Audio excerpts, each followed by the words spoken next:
My coverage of CES 2023 is brought to you by Cooler Master, Kioxia, Gigabyte, and Asus. I'm visiting Gigabyte. Look at this. We got the Gigabyte Aorus Eagle dude back here behind me, looking very fierce. I want to say a big thank you to Gigabyte for sponsoring my CES 2023 coverage, and also for inviting me here to their booth to be one of the first people to experience it. In fact, I'm coming kind of late at night, the night before they open, so thanks Gigabyte for accommodating me here, and also for making all this awesome hardware that I'm about to show you guys. We are gonna start with this wall right over here because it has lots of cool stuff, and we're gonna start with this cool stuff over here, which is graphics cards. We have several new graphics cards from Asus. This is an RTX 4080 back here. The Aorus GeForce RTX 4080 Aero OC to be more specific. So this one has a white and silver design aesthetic, and it's a newer design that was delayed a little bit versus the other RTX 4080s that launched when the RTX 4080 initially launched. Now the RTX 4080 can be a somewhat controversial graphics card from time to time, depending on who you're talking to and whether or not you're talking about how much the cost is of the particular card. But let's ignore all that for just a moment and take a look at Asus's design. We got the swept fan blades, a triple fan design. They spin in opposite directions, which I'm told improves the airflow. Massive cooler down there with lots of copper heat pipes going out into the aluminum fin arrays. The Aero accent here on the end, which does have RGB lighting effects behind it as well. Double ball bearing fans and all the other, nice features that the RTX 4080 comes with. Three more cards to choose from. I'm gonna start with this one over here. We got a couple 4070 Ti's. This one right here, which is the Gaming OC, which is going to be one that's positioned closer to the 4070 Ti's MSRP. This one's also a bit more trim, a bit more svelte. Can I say svelte? Is that a good word to use? We are still looking at a triple slot cooler, but we also have the three fans, and this is using the Halo RGB lighting, which you might have seen on some other Gigabyte cards, including some cards that I've shared on my channel and some builds and stuff. The light goes inside like this, and it actually has pretty cool effects with the fans. You can sort of see it going on in the picture they have on the wall back there, but they've actually done the halo lighting in a slightly different way with the Master 4070 Ti, so let's take a look at that. The 4070 Ti Master 24G? I think that should be 12G. That might be a typo. But we're going to investigate the Bionic Shark fans that are included with this, and apparently the name Bionic Shark causes some people to think, wow, Bionic Sharks, those sound really cool. And other people are like, what does a Bionic Shark have to do with a graphics card? But you know what? Never mind all that. We're talking about fans here and fan design. Again, we have the triple fan design with the center fan spinning in the opposite direction as these outer fans. The idea is to minimize dead spots to keep air flowing over everything. And then the Bionic Shark effect is actually these ridges. You notice that these have ridges, bumps. It's ribbed. It's for your pleasure, I suppose. I'm told this is going to reduce turbulence across the fan blades and reduce the sound output by about 3 decibels. So that sounds reasonable. That's measurable. Hopefully that's measurable and provable as well. But you might also notice this little nub right here. See that little nub? That's the RGB lighting. So rather than having the entire halo on the inside of the fan shroud's housing, they have the light at the end of the fan tip, and just the fan spinning around and around still gives you that halo RGB lighting effect. And because the speed that the fan is spinning and the frequency that light turns on or off at or changes color can vary, you can actually get some pretty unique and interesting effects with the RGB lights. That's pretty cool. Of course, beyond that, this is a really big graphics card. I'm gonna go ahead and do Gigabyte a favor and peel this off right here. Look at that. So that thing I peeled off right now is covering the LCD edge view. So this is actually a small LCD screen there that you can program and have display various different things like GIFs or GIFs or pictures that move. And here's a look at the back plate too. The Aorus logo, the Eagle logo, and wow, look at that pass-through area there. Again, with that lovely fin stack and all of those copper heat pipes in there. So there's the 4070 Ti Master, and then hiding, tucked away, right here behind it, we have Gigabyte's very own unique custom designed version of the 7900 XTX. The 7900 XTX Elite, which has wind-force cooling, double ball bearing fans, the RGB halo effect as well. This one has a boost clock of 2680 megahertz, and of course all of the other features that you might be familiar with for the 7900 XT and 7900 XTX if you watched many of my videos. Ooh, looks like it got manhandled and some of the fins got bent there a little bit. And you know what? That's gonna happen at trade shows, even early on. This does have 3 8-pin power connectors, so you're gonna have a higher power limit on this card than the stock 7900 XTXs that only have 2 of those, so better for overclocking support. And of course, we should always point out that the DisplayPort connectors on the 7900 XT and XTX are DisplayPort 2.1. Oh, and look, this is even another change that they made from the reference design. 2 HDMI 2.1 outs and 2 of those DisplayPort 2.1s as well. What else can we talk about along this wall? Look at this M.2 SSD, this one right here. This is actually its heatsink because these Gen 5 M.2 SSDs can get warmer. But you see the 10,000 on that? That's referring to the actual read and write speeds. Or actually that's the write speed, 10,000 megabytes per second. The read speed goes even beyond that to 12,000 megabytes per second. That's a really, really fast drive right there. Available in capacities of 1 terabyte, 2 terabytes, and 4 terabytes. Gigabyte, of course, makes a lot of motherboards, a lot of nice motherboards, I will say, and a lot of these have already been out, like the Z790 Tachyon, really popular one. We got the B650 Elite AX right here. A really nice B650 board. This here is the X670E Aorus Extreme, really high-end one. I took a close look at one of these with an unboxing I did back when AM5 launched. We got the B650 Elite AX right here. We got the B650 Aero G, which has silver and white highlights for anyone going for a more light-colored build. Even this little guy, the B650i Aorus Ultra, filling out that platform. But if you weren't aware, Gigabyte also has a range of CPU coolers. This is the ATC 800. Again, this one's already been out for a little bit, but they're just confirming that these do have full support for AM5 mounting for the new AMD platform. We've also got the Aorus Water Force 360 here, a very nice AIO. This is one of Gigabyte's all-in-one liquid coolers. It has addressable RGB fans, and it of course also supports AM5 as well as socket TRX4. Here's the Water Force 240, so essentially the same cooling unit in terms of the block there. This one has the fans actually installed and running, so you can see a bit of the RGB going on right there, as well as the display on the actual pump block unit itself, which can show you information about your PC or, just look pretty. Gigabyte also makes some power supplies. Here's the UD850W, and this one has now been updated for PG5, and that's basically PCI Express Gen 5 support. As you can hopefully see right there, this one's now been updated for the new standard, and you can use a native connector there. And last in line, we have this behemoth right here. This is actually a combo unit, so it's a case, a motherboard, a graphics card, and this is the updated Stealth 500 DIY PC kit. Now you may or may not be familiar with a somewhat infamous video that was posted over on the Linus Tech Tips channel with an earlier version of the Stealth. Now the Stealth is meant to basically hide all of your cables. So you can probably see here from the front, you can't see any cables. There's no 24 pin right there. There's no supplemental CPU power up there. There are no connectors for the graphics card here. That's because all of them are positioned on the back side of the card or on the back side of the motherboard. From the back of the motherboard, you can see not just the power connectors, but along the entire bottom of the board, all of the I/O connectivity, USB connectors, even the SATA ports are back there, and that allows you to plug everything in back behind the motherboard, and they're all, of course, specifically labeled. So even if you're new to PC building, it's fairly easy to plug those connectors in the right place. But back to that video that was posted by Linus, with an earlier version of the Stealth, they said, the case they opted for that one wasn't ideal. The airflow was impeded. In Linus's video, he actually cut some big holes in the front of it. They've gone with a completely different chassis here. You might notice it is significantly larger. And Gigabyte has assured us that they've run extensive tests on these to make sure that the airflow is going to be good in this case. So apart from having really nice, neat cables, or I guess lack of cables, you're also going to have a system that can perform well as well, which is a pretty key element of the performance. And look, it's got a CES 2023 Innovation Award. And obviously they would not bequeath this system with that award if it was not up to par. Gigabyte also makes a wide selection of laptops. Oh, was that not? I wasn't sure what the prompt was, the cue. All right, yeah. I didn't know where to go from there. You take Yeah. Gigabyte also makes a wide selection of laptops, and we're going to cover some of their updated ones, such as the Aero 14 OLED over here. But we're bringing in an expert for this particular portion of the video. We've got Kyle right here. Kyle, can you tell us all of the important details about this Aero 14 OLED laptop right here? I sure can, right off the top of my head, Paul. This is the Aero 14 OLED 13th gen Intel Core.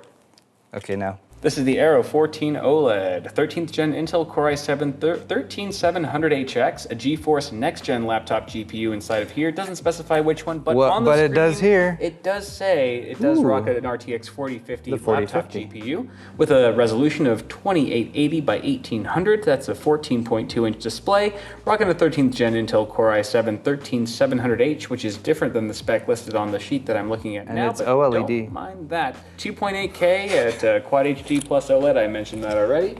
It's 16 gigs of LPDDR5, 1 terabyte PCIe Gen 4 SSD, Windows 11 Home, and Microsoft Azure AI. So this thing might turn on you once Skynet hits live. That's excellent, Kyle. It's also got, this is a CNC milled aluminum chassis, which is very nice, which keeps it fairly thin and light. They've also made some slight modifications to the I/O that they've had on previous versions of their laptops. You'll notice a Type-C on this side that's plugged in to provide power at this point, as well as a micro SD card slot. Over here we have 2 more USB Type-Cs, and if you're like, Paul, but what about just like a normal Type-A port? Don't worry. They have added that here as well. It's back on the back side, but you know, sometimes you gotta enter through the back door.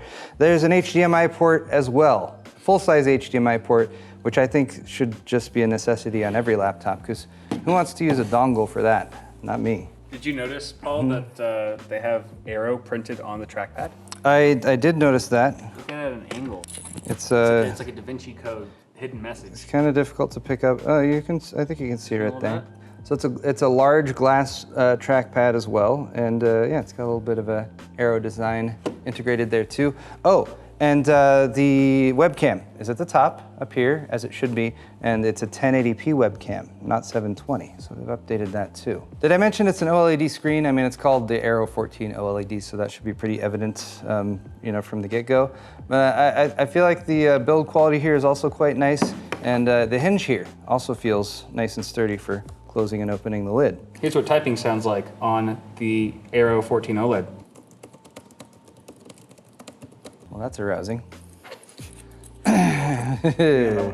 And hey, it's also available in a 16-inch version right over here. So other than the larger screen, it's a 16-inch screen for this one, which is a 3840 by 2400 resolution. They're going with 16 by 10 aspect ratio displays, if you didn't notice as well, which has become all the rage recently for laptops, I feel like. But this one is rocking an i9-13900H, as well as, again, that next-gen laptop GPU, which in this case is the GeForce RTX 4070 laptop GPU.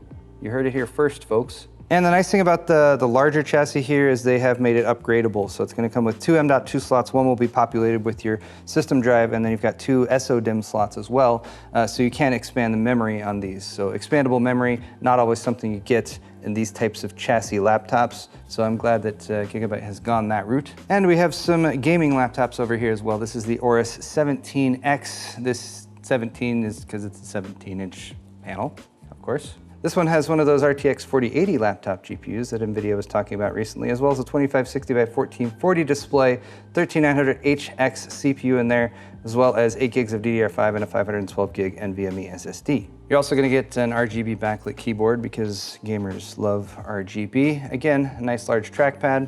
And because this one is designed a little bit more towards gamers, we have full-size USB Type-A ports, 2 of them on this side. We got a Type-A and a Type-C over on this side. And in the back, power jack, of course, full-size HDMI, a mini display port, and a full-size Ethernet jack too. Wow, that is good for gaming.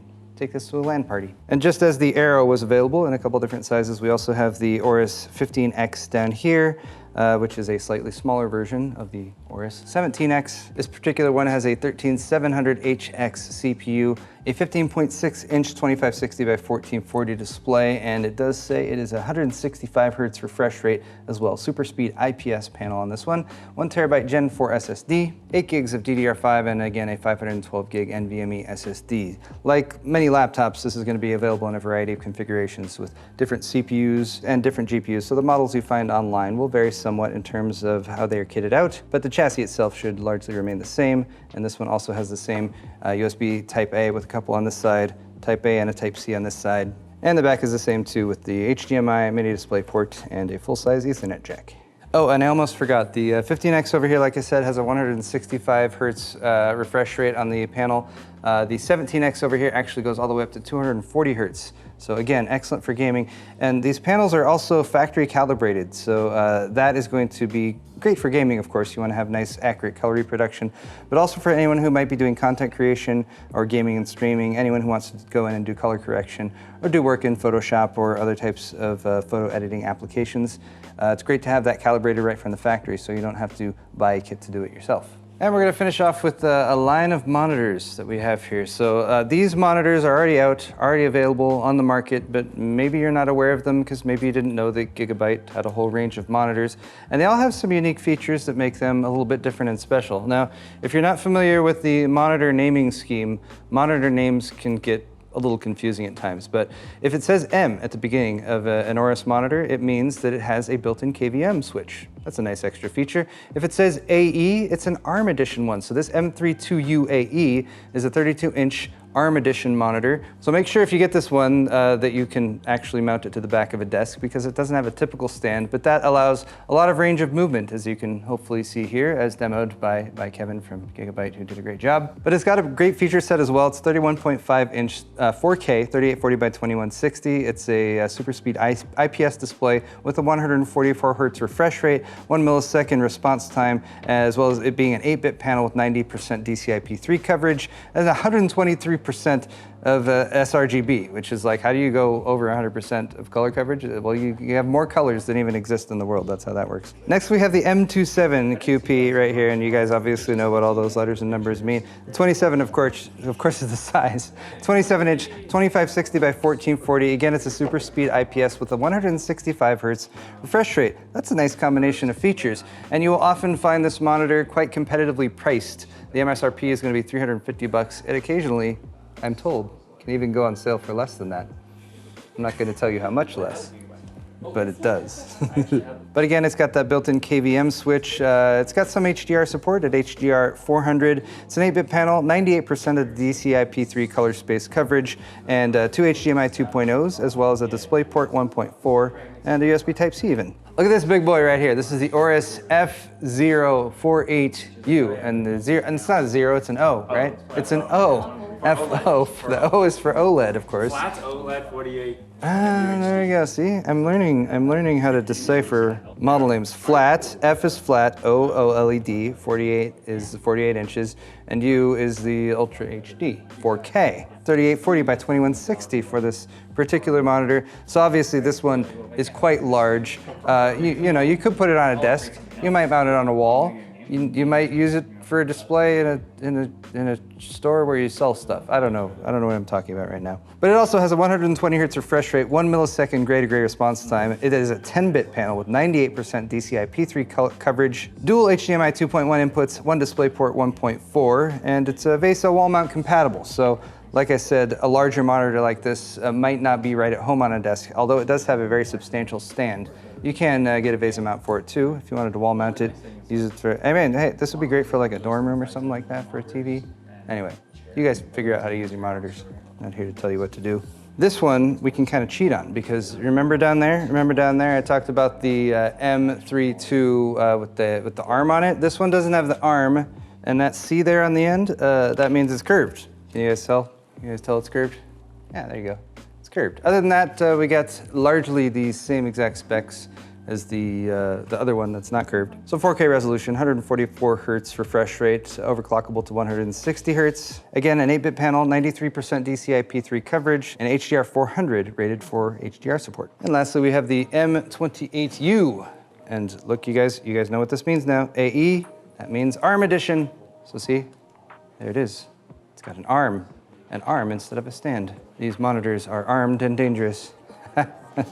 That's funny. Beyond that, it's a 28-inch panel, 4K, of course, super speed IPS, 144 hertz refresh rate, and 8-bit panel with HDR 400 support and 94% DCI-P3 coverage in terms of color depth. So guys, that's gonna wrap it up for my coverage here at the Gigabyte booth at CES 2023. I'd like to say a big thank you to Gigabyte for sponsoring my coverages here, as well as my other sponsors, Cooler Master, Kioxia, and Asus. I have a bunch more content still to come, so don't forget to subscribe if you're not already. Hit the thumbs up button on your way out, of course, if you enjoyed this video, and I'll be back with more very soon. See you then.